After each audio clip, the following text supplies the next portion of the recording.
Happiness and blessings. It's a privilege to be with you.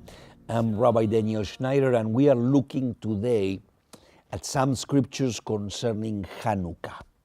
The Feast of Hanukkah, we are arriving in these days.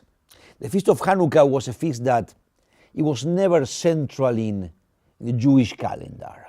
It was never central because it's not in the scripture, it's not in the Bible, and really became much more preeminent as the Jews started giving each other's and receiving presents for Christmas. In the early 1900s, many rabbis were concerned about here in America, in New York, Jewish people started celebrating the birth of Christ. And that was a big problem in the Jewish community, and one rabbi, I suppose, some rabbis came with the idea, we have our own holiday in December. It's called Hanukkah. Let's revive Hanukkah. Let's bring Hanukkah back. And Hanukkah became almost like Christmas as a counter effect for Christmas because of the shopping season that we all experience in this time of the year. But what is Hanukkah and where do we find Hanukkah? It's not in the scripture because it's in the intertestamental period. It's not in the Old Testament, it's not in the Hebrew scriptures, it's not in the New Testament, in the Greek scriptures, but it's in the intertestamental period, in the period in between. But there is some mention of the events of Hanukkah in the prophecies of Daniel. The prophecies of Daniel are difficult to understand. The first part of this book, Daniel, is all the life of this amazing man of God, and then from chapter 7 to the end of the book is visions that he had. Chapter 8 concerns a vision that Daniel never went through, but he had it in his day, which is about the intertestamental period. Daniel was taken to Babylon, then he lived in Persia at the end of his life during the reign of Darius or Cyrus. But in chapter 8, Daniel had this vision. Daniel saw, he was in the Ulei Canal, in Babylon, and he saw a ram with two horns. He saw an animal, a ram with two horns, going over the Ulei Canal. One horn was bigger than the other one. And then Daniel is looking at that and thinking in this animal, and Daniel sees a goat, a wild goat, with a prominent horn in the middle of his head. And the goat, the wild goat, is charging against the ram. And the goat knocks down the ram. The text here says very clear that the goat knocks down the ram. Nobody could help the ram, and the goat completely destroy and trample over the ram. Daniel is looking at this. But then, in chapter 8, verse 15, the archangel Gabriel appears, and he's going to explain this vision. The vision is very, very important. The vision is important because the vision is not Daniel's language, it's God's language. Gabriel is going to explain, and Gabriel is going to say, the ram that you saw with the two horns is the country of Medo-Persia. Today it's called Iran. So why doesn't the Lord talk about the country? Why does he talk about an animal? It's very wise, it's beautiful. It's because God associates the nature of the country with the nature of an animal. In God's way of explaining all of this, countries have natures, and he compares the nature of a country with the nature of a beast, of an animal. We know this today. We know, for example, here in the United States, we take the eagle as our national animal, national bird. And probably because we relate to the eagle. The eagle is a very strong animal, it's a very strong bird, and it's very independent, it's very free. And if you really want to have a description of what the United States looks like, well, you have to see the element of power and the element of freedom. We associate ourselves, we are like an eagle. The problem probably shows up that the eagle is very powerful, is very free, it's a beautiful animal, a beautiful bird. The problem is that the eagle is always alone. The eagle flies alone. And it has been very difficult for the United States to get consensus, coalitions of countries. We have to bribe countries. We have to give economical sanctions. We have to negotiate with them. We have to look for friends in the world. Eagles don't have much friends because they are so independent.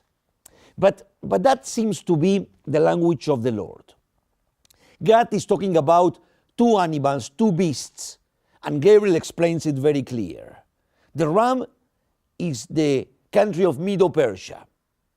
That country, we're going to see it in a moment in the map, that country is called Iran today.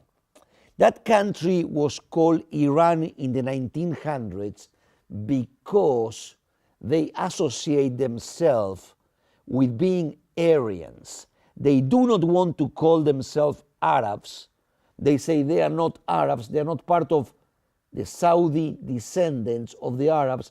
They are Persians, they are Europeans, they are Aryans. Because they associate themselves with Germany, they say they are Indo-Germanics, they are tribes that came from Germany, and then they changed the name and they call themselves Aryans. The ancient name is Medo-Persia. And here in the book of Daniel, it's a ram with two horns, because that country has two origins. And the most clever of the American politicians understand that. That country has two origins. One is Medo, Middle Eastern. One is a Middle Eastern element, the Ayatollah Khomeini's, the radical Islam background of that country comes from the Medo element. The Persians are the Aryans. The Persians are more a European element, an element of tribes who came from Germany all the way into Iran. This is very important.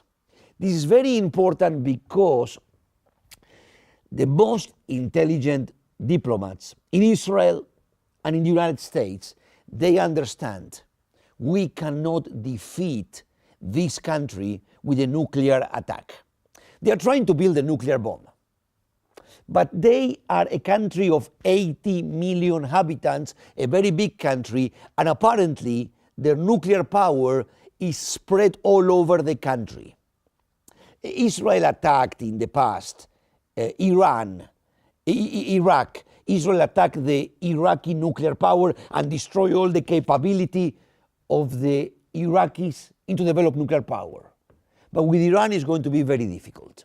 With Iran it's going to be very difficult because the nuclear power is divided in many, many parts of the country, probably 70 or 80 different areas. So a nuclear attack, Israelis know, is going to be very difficult. What is the weakness of that country? Where should we attack? That country has two elements.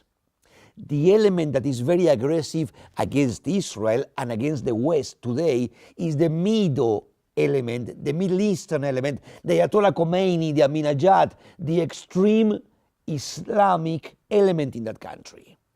The Persian element in that country, the European element of that country, is represented by the young Iranians who love American movies, who love rock and roll, who love the West. And if we think of that, if we capitalize on that area, we can defeat that country. I think it was in the 1980s, if I'm not mistaken, the Ayatollah, if you remember, took the hostages of the American embassy, took hostages diplomats from the United States. And I was studying in Boston, and I remember we have some friends who were Iranians. And those kids were very embarrassed because those kids love the West, because they claim, they kept insisting, we are Persians, we are Europeans, we are Iranians, we are not Arabs. They don't want to call themselves Arabs. That country is divided, and that is the strength. Not in the nuclear, that is the strength of an attack, not on the nuclear capability, but in the knowledge that they are divided. Here in Daniel chapter 8, Daniel sees a ram with two horns. One is bigger than the other one. That means that one element tends to be bigger than the other one. Right now, the Muslim element seems to be bigger.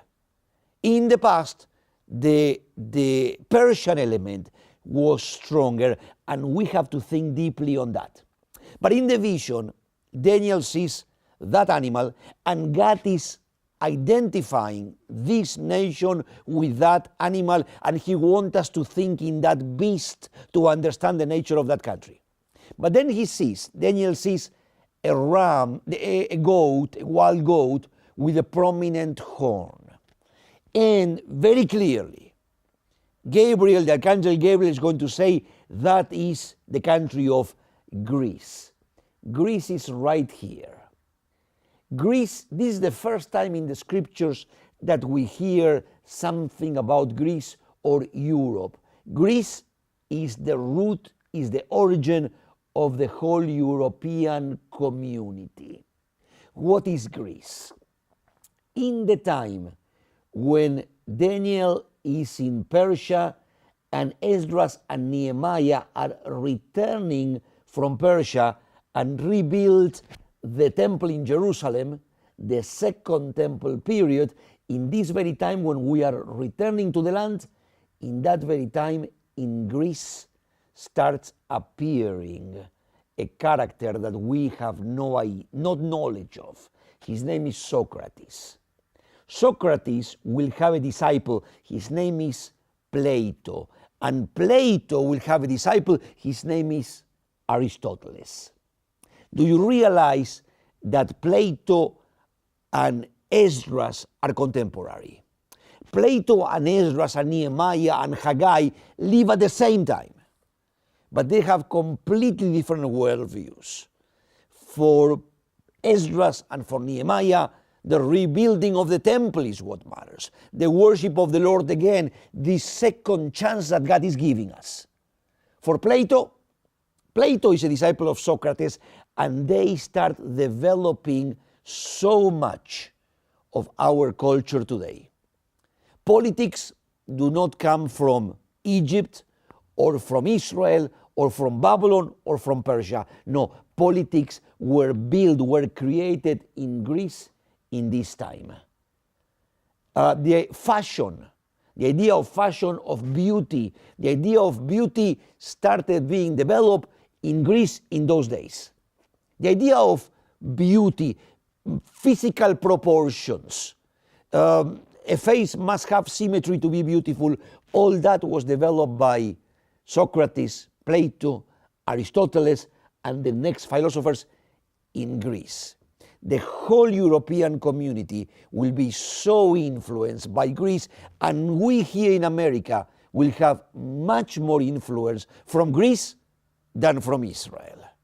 Now, Greece developed a tremendous culture, education, modern cities, the polis, all that came from Greece. And what Daniel is going to see here in this text, Daniel have no idea about Greece. In the days when Daniel lived, Daniel was taken to Babylon, and then he lived in his last days of his life under Persian government. But Greece started showing up. And Daniel only saw it in a vision.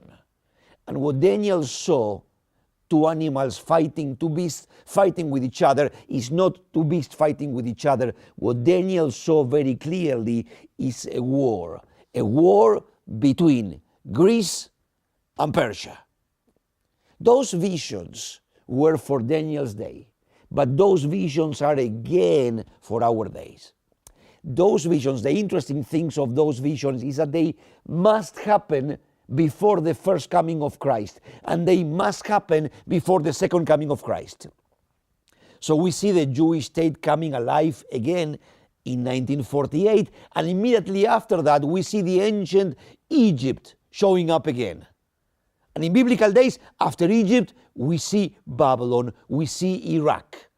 And after Iraq, we see Iran. The same countries that were prominent in the Old Testament. First, Egypt.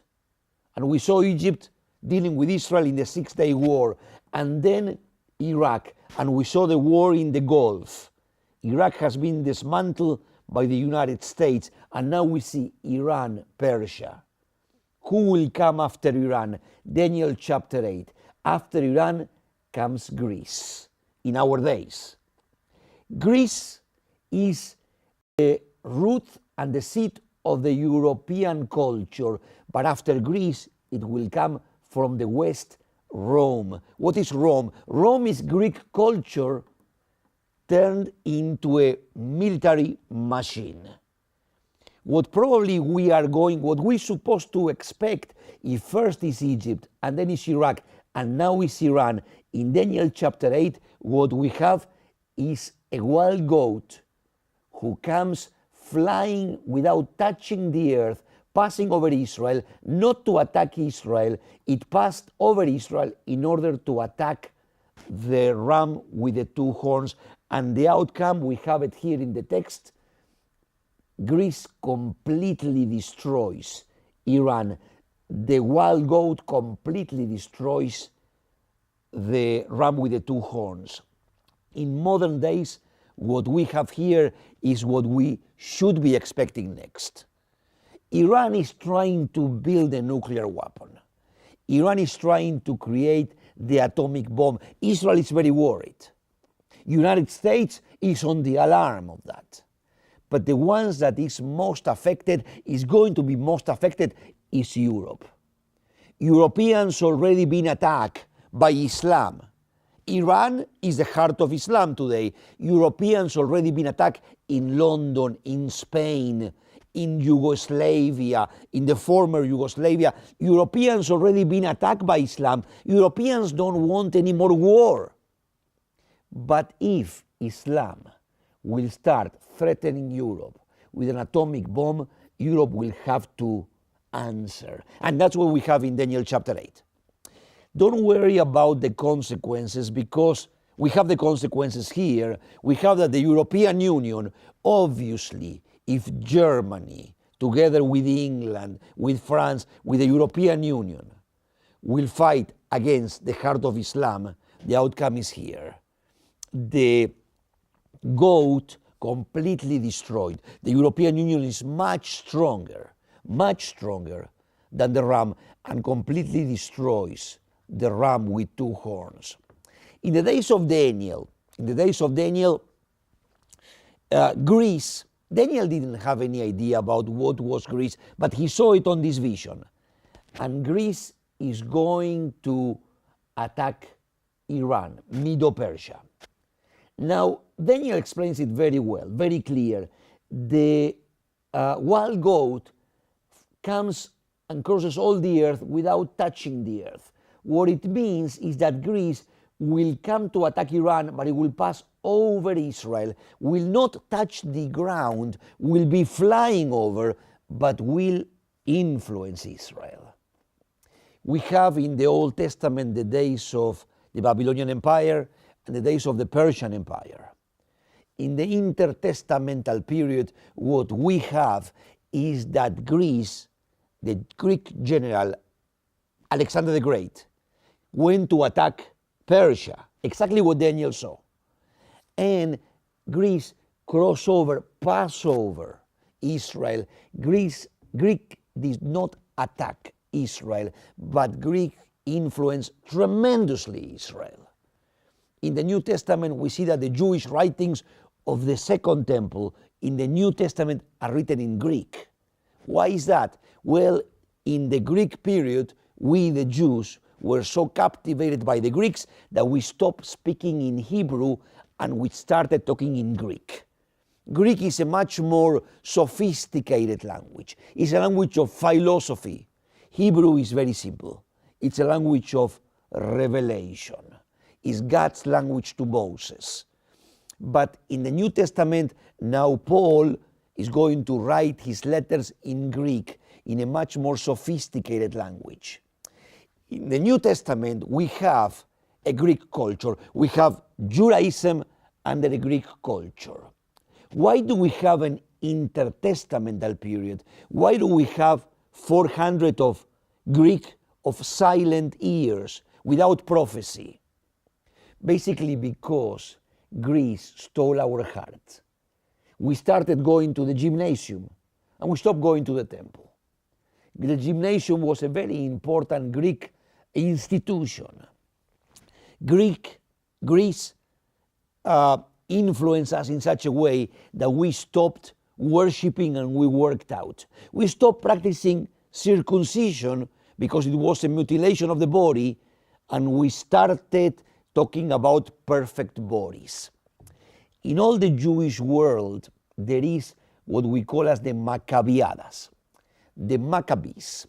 The Olympic Games are the Greek form of sports to the whole world. In the Jewish world, there is the Maccabee Games. Who are the Maccabees? The Maccabees were a family in Jerusalem of very Hellenistic Jews, of very Greek-oriented Jews. All the Jews were very Hellenistic. We stopped speaking in Hebrew. We spoke in Greek. We stopped going to the temple. We went to the gymnasium, and that is why there is no prophecy in the intertestamental years. Nobody understood the word of God. Nobody heard and nobody saw visions from the Lord. No more prophets. Apparently, the Greek influence, it was not to destroy Israel. It was to destroy Persia, but influenced us. Alexander the Great came. He declared Jerusalem a Greek polis, a Greek city, but the temple was there. The Greeks probably liked our culture and our temple.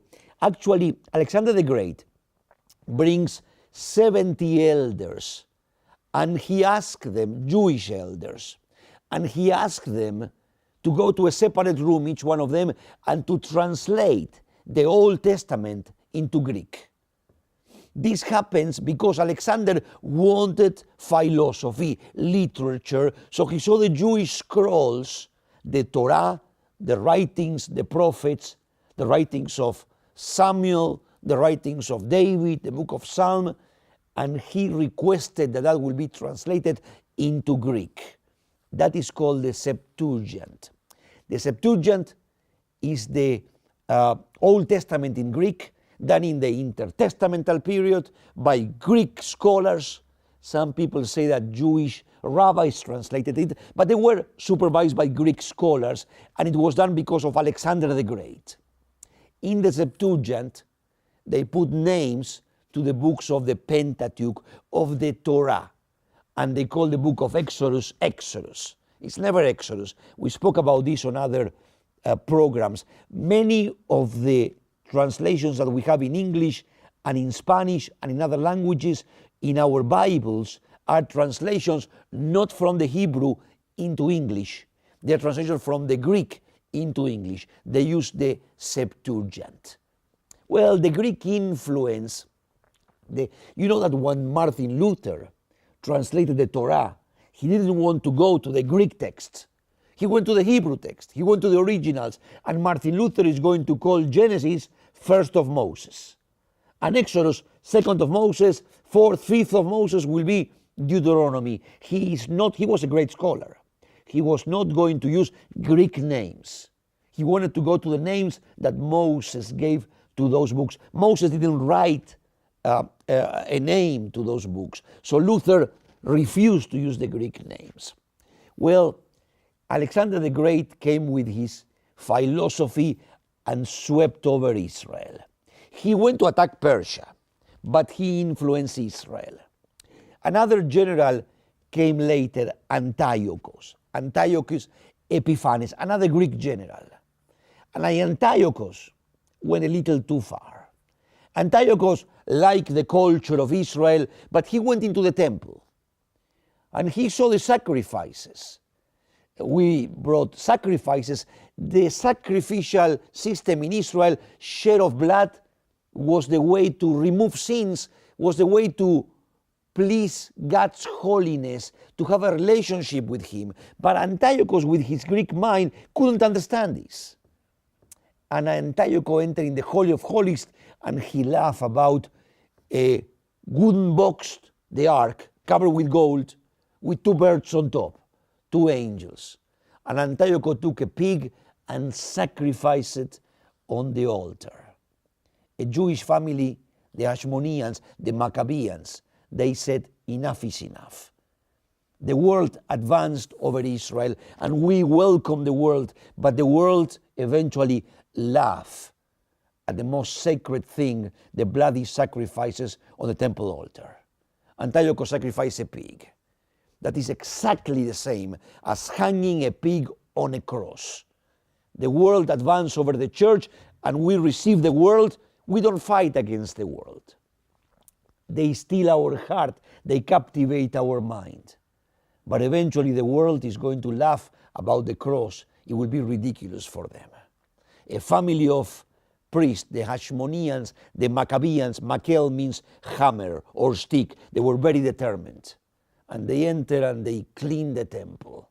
They clean the temple and they kill all the Greek soldiers that they found.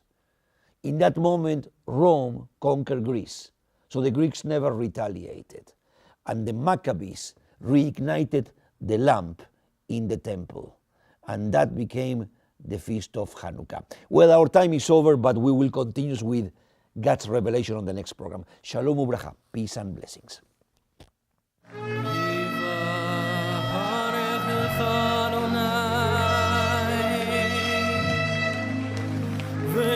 Smile.